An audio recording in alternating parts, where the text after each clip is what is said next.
Un geste fatigant répété plusieurs fois par jour pour ces habitants des Bogo. Ils sont plus de 1000 à vivre ici à quelques kilomètres seulement de Yaoundé, la capitale camerounaise. Et seulement 3 puits pour les approvisionner en eau, une eau même pas potable. Nous souffrons pour avoir de l'eau. Les gens quittent des centaines, des dizaines de kilomètres pour puiser de l'eau dans certaines puits auxquelles on a certaines maladies, le choléra et un peu de tout. Bon, on ne sait pas. À Yaoundé, les habitants sont un peu plus chanceux. La plupart des quartiers sont équipés d'arrivées d'eau fournies par la Société nationale des eaux. Mais là encore, les problèmes liés à la distribution sont nombreux. C'est tous les jours qu'il y a les coupures. Une semaine, on fait 2 journées à pas l'eau. Parfois ça coule petit. Parfois tu vois ça sort sale.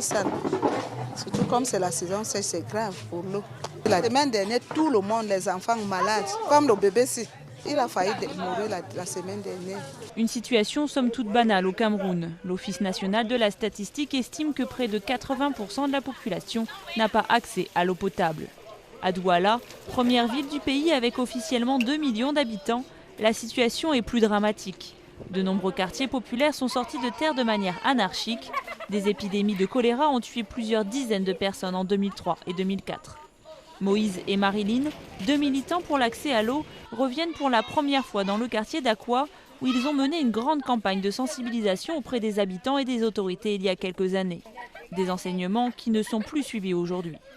Vous avez un puits qui est apparemment bien construit avec une margelle, sauf que l'eau est à 1,5 m du niveau du sol et que vous avez à moins de 4 mètres une latrine. Or, le sol de Douala étant sableux, c'est évident que malgré la clarté de cette eau, elle n'est pas de bonne qualité. Il y a une démission de l'État, je pense qu'on est encore dans ce schéma-là, une démission de l'État ou de l'administration locale, et puis un découragement de la part des habitants. Pour ces militants de la première heure, cette situation est d'autant plus absurde que le Cameroun dispose de larges ressources hydrauliques, mais des ressources fortement polluées, à la fois par la population et par les industries.